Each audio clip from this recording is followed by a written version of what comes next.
Imagine for a moment that you are standing on a lush, green coastline 10,000 years ago.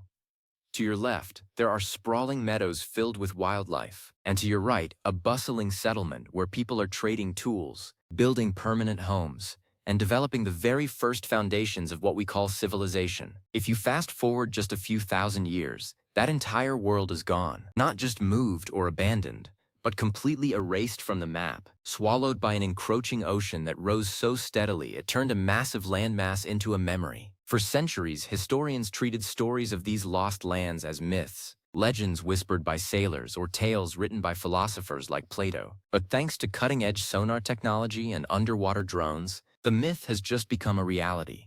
Scientists have finally located a massive 10,000-year-old lost world beneath the North Sea, and what they found is rewriting the entire history of the human race. This isn't just a few scattered ruins or a sunken ship. We are talking about an entire country that used to connect Great Britain to mainland Europe. It's a place known as Doggerland, and at its peak, it was the true heart of Europe. While we used to think of the people from this era as simple nomads wandering aimlessly, the discovery of this sunken world proves they were far more sophisticated. They had complex social structures, advanced maritime technology, and a deep understanding of the environment. But as the ice caps melted at the end of the last ice age, the water began to rise, eventually turning this paradise into a series of islands before the sea claimed it forever. For the last few years, a team of researchers has been mapping this Atlantis of the North, and the details they are uncovering are nothing short of breathtaking. To understand the scale of this discovery, we have to talk about how we actually find a city that has been under hundreds of feet of water for 8 millennia. You can't just go down there with a scuba tank and start looking. The North Sea is notoriously murky, cold, and dangerous. Instead, scientists at the University of Bradford and other institutions used a technique called seismic reflection profiling. Essentially, they send sound waves down through the water and into the seabed. These waves bounce back differently depending on what they hit, allowed the researchers to create a high-resolution three-dimensional map of the landscape buried beneath the mud. What they found wasn't just a flat seafloor. They found river systems, hills, valleys, and most importantly, clear evidence of human habitation. When the maps started coming together, the researchers realized they weren't just looking at a campsite, they were looking at a prehistoric powerhouse. During the Mesolithic period, Doggerland was arguably the richest hunting and fishing ground in the entire world. It was a vast plain filled with lagoons, marshes, and wide rivers. Imagine the sheer abundance of life there. It was a paradise for hunter-gatherers, providing a seemingly endless supply of food and resources. This abundance allowed people to stay in one place longer, leading to the development of more permanent structures and complex cultures. We are seeing the birth of the modern world, not in the fertile crescent of the Middle East, but under the freezing waves of the North Atlantic. The artifacts that have been pulled from the seabed are staggering. For decades, trawler fishermen in the North Sea had been pulling up strange things in their nets. They found bone harpoons, flint tools, and even the remains of mammoths and lions. For a long time, these were seen as mere curiosities. But now, with the mapping project, we can place these objects in their original context. We found a beautifully crafted antler frontlet, which was likely used as a ceremonial headdress. This suggests a rich spiritual life and a culture that valued art and ritual. We found tools made from high-quality stone that must have been traded from hundreds of miles away. This means that even 10,000 years ago, there were vast trade networks crisscrossing Europe. One of the most fascinating aspects of Doggerland is the slow-motion nature of its disappearance. Unlike the myths of Atlantis, where the city sinks in a single night, the loss of Doggerland took place over thousands of years. The people living there would have watched the shoreline creep closer every generation. They would have seen their favorite hunting grounds turn into salt marshes, and then into open water. They were the world's first true witnesses to large-scale climate change. They had to adapt, moving their settlements further inland, changing their diets, and eventually abandoning the heart of their culture entirely. This provides a fascinating and somewhat sobering parallel to the challenges we face with rising sea levels today. These ancient people weren't victims of a sudden catastrophe, but of a changing planet they couldn't control. But there was one event that might have served as the final blow. About 8,000 years ago, a massive underwater landslide occurred off the coast of Norway, known as the Storgega Slide. This event sent a colossal tsunami racing across the North Sea. Modern simulations show that the waves could have been over 20 feet high when they hit the low-lying islands of what remained of Doggerland. For a population that lived almost entirely on the coastline, this would have been a transformative event. It didn't just flood the land, it likely destroyed the entire ecosystem that the survivors were clinging to. Within a few generations of the Storegga tsunami, Doggerland was gone for good, leaving Britain an island and burying a 10,000-year-old culture under the silt. So why is this discovery happening now? Why did it take us so long to find a whole country? The answer lies in the oil and gas industry. For years, companies have been scanning the North Sea floor to find locations for rigs and wind farms. A few years ago, archaeologists realized that the data these companies were collecting was a goldmine for history. By collaborating with the industry, researchers gained access to massive datasets that would have cost millions of dollars to collect on their own. They took the noise from the oil surveys and filtered it to find the signals of ancient landscapes. It's a perfect example of how modern industry and ancient history can work together to reveal the secrets of our past. As the mapping continues, the team is finding even more specific details. They've detected evidence of fossilized forests beneath the waves. They've found the remains of ancient river channels that are as wide as the Rhine or the Thames. They've even identified potential hotspots for future excavations. Because the silt of the North Sea is oxygen poor, it acts as a perfect preservative. Organic materials like wood, leather, and bone, which would normally rot away in a matter of years on land, can be preserved for thousands of years underwater. This means that if we can successfully excavate these sites, we might find things that have never been seen before from the Mesolithic era. We could find wooden boats, woven baskets, or even the remains of the people themselves, preserved in incredible detail. This isn't just about finding old stuff. It's about understanding the human story. Doggerland was a bridge. It allowed for the flow of ideas, technology, and people across the continent.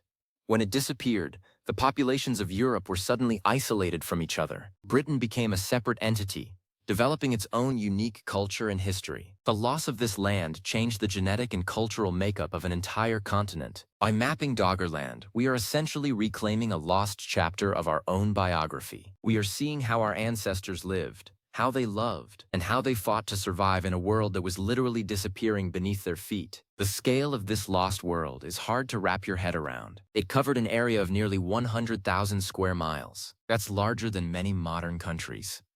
And it wasn't just a wasteland. It was the most productive part of the map. Think of all the stories, the languages, and the traditions that were lost when the water rose. This discovery is a humbling reminder of the power of the natural world and the resilience of humanity. Even as their world was ending, these people were innovating. They were learning to build better boats, they were domesticating dogs, and they were laying the groundwork for the agricultural revolution that would change everything. What's truly exciting is that we are only at the very beginning of this exploration. We have mapped the broad outlines of the landscape, but we have only seen a tiny fraction of what's actually down there. Every new drone survey and every new soil core sample brings us closer to a full picture. Recently, a team of researchers used a specialized ship to take cores from the seabed, long tubes of mud and silt that act like segments of a time machine. When they analyzed the DNA found in that mud, they discovered evidence of plants and animals that lived there 10,000 years ago. They found traces of oak trees, wild boars, and even hazelnuts. We can literally recreate the ancient environment of a lost world just from the dust at the bottom of the sea. The discovery of Doggerland also challenges the idea of empty space in our history. We often think of the gap between the Ice Age and the rise of the first cities in Mesopotamia as a quiet time, but Doggerland proves it was anything but. It was a time of massive migration, environmental upheaval, and cultural flowering. It shows that humans have always been a maritime species, deeply connected to the oceans and rivers. The people of Doggerland were expert navigators, probably using dugout canoes to travel hundreds of miles through the complex network of waterways that made up their home. It also raises some fascinating questions about the myths of the ancient world. Many cultures have flood myths, stories of a great deluge that wiped out a previous world. While these stories are often dismissed as mere allegories, the reality of Doggerland shows that large-scale flooding was a very real part of the human experience. For the survivors of the Storegga tsunami, or the gradual drowning of the North Sea plains, the end of their world was a literal, physical fact. These stories might be the echoes of a prehistoric trauma, passed down through hundreds of generations until they were eventually written down in the earliest human texts. In the scientific community, the search for Doggerland has become a race against time. The North Sea is becoming a busy place. Wind farms, telecommunication cables, and shipping lanes are all competing for space on the seafloor. Every time we build something new, there's a risk of destroying a piece of this ancient world before we even know it's there. That's why projects like the Europe's Lost Frontiers project are so vital. They are working around the clock to map as much of the area as possible before the evidence is lost to modern developments. They are essentially doing rescue archaeology on a continental scale. One of the most powerful things about this discovery is how it makes the past feel present. When you look at the 3D maps of the Doggerland River valleys, they look just like the landscapes we see in the English countryside or the Dutch lowlands today. You can imagine a family sitting by the bank of one of those rivers, fishing for salmon or gathering reeds for a basket.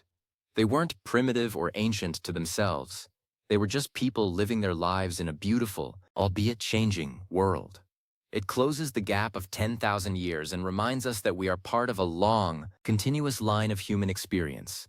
The technology being used to find this city is also pushing the boundaries of what's possible. Underwater drones, or AUVs, can now stay submerged for days at a time, using laser scanners to create millimeter-perfect models of the seafloor. We're reaching a point where we can see through the mud and silt with incredible clarity. Some researchers are even experimenting with sound-based cameras that can create images in total darkness and murky water. This tech isn't just for finding lost cities. It's being used to study the health of our oceans and monitor the impact of climate change today. It's another example of how the tools we use to look into the past are also helping us protect our future. For anyone interested in the mysteries of the deep, Doggerland is the ultimate prize. It's a whole world that we have only just begun to touch. It's a story of survival, adaptation, and the incredible power of the Earth. As we continue to uncover its secrets, we will likely find that many of the things we consider civilized behaviors actually started here, in the lush plains of a sunken country.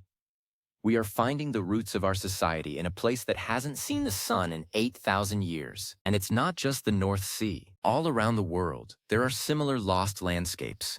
From the sunken plains off the coast of Australia to the drowned lands of the Bering Strait, there is a pulse of human history waiting to be discovered under every ocean. Doggerland is the blueprint for how we find these places. It's proving that the sea doesn't just destroy, it preserves. It's a giant vault, and we finally have the key. As we look at the artifacts and the maps, it's hard not to feel a sense of awe. We are the first generation of humans in over 8,000 years to see the hills and valleys of Doggerland. We are witnesses to a resurrection of sorts. A lost world is coming back to life, one sonar ping at a time. It's a reminder that even when things seem lost forever, they are often just waiting for the right moment to be found. The city swallowed by the sea is finally speaking to us, and the story it has to tell is changing everything we thought we knew about where we came from. The implications for our understanding of human migration are enormous. We used to think that the people who lived in Britain were isolated until the arrival of farmers from the continent. But if Doggerland was a high-density population center, it means Britain was never truly isolated. It was just the western edge of a continuous cultural zone. People were moving back and forth constantly. This changes how we look at the genetics of the British Isles and the spread of early technologies. It makes the map of the ancient world much more integrated and much more dynamic. Moreover, the flora and fauna found in Doggerland give us a unique look at how ecosystems respond to dramatic shifts. The transition from a cold, dry tundra to a warm, wet forest happened relatively quickly in Doggerland. By studying how the plants and animals changed, scientists can get a better idea of how our own environment might change as the planet warms. It's like having a laboratory for climate change that has been running for 10,000 years. The data from the North Sea cores is gold for environmental scientists as much as for historians. There is also a profound sense of place that comes with this discovery. We can now name locations that didn't have names for 8,000 years. We can talk about the Outer Dowsing Valley, or the Doggerbank Hills as places where people once lived. It gives a sense of geography to the deep past. It makes it real in a way that dusty museum exhibits often fail to do. You can trace the path of an ancient river on a map, and know that someone once navigated those same bends in a boat made of bark. The scale of the project is also worth noting.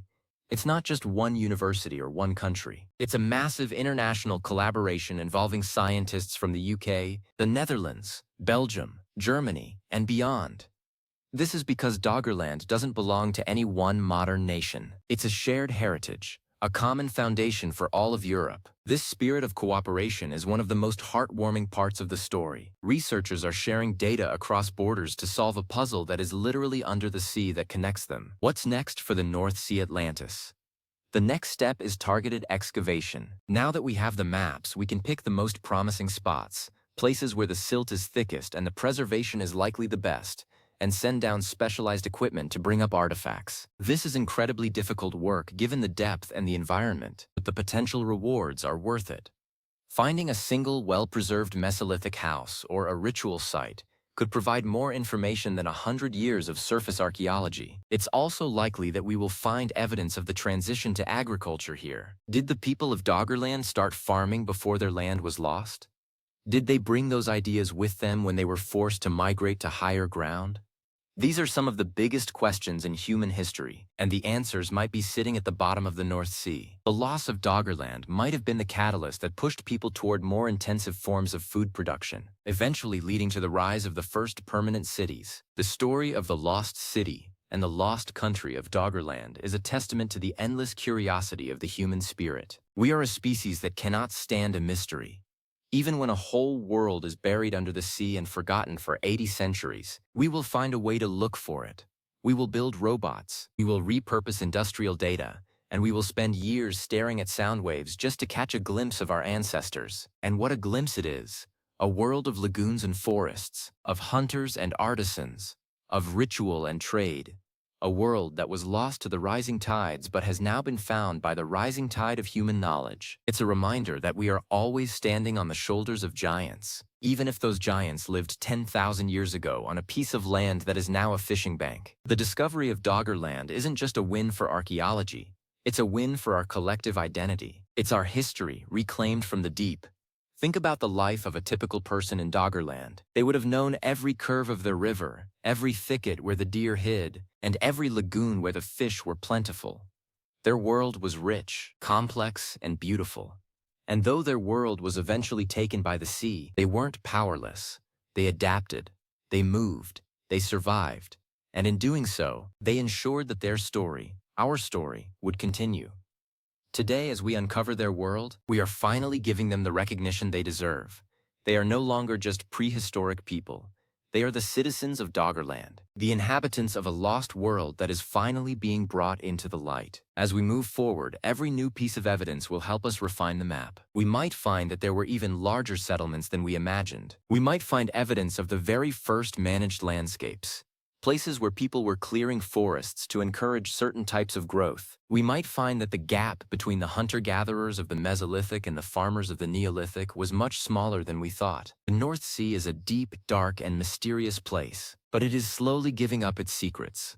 And it's a good thing, too, because as we face our own environmental challenges, the story of Doggerland serves as both a warning and an inspiration. It shows us what can happen when the planet changes, but it also shows us that humans are incredibly resourceful. We have been through this before. We have seen the seas rise, and we have found a way to keep going.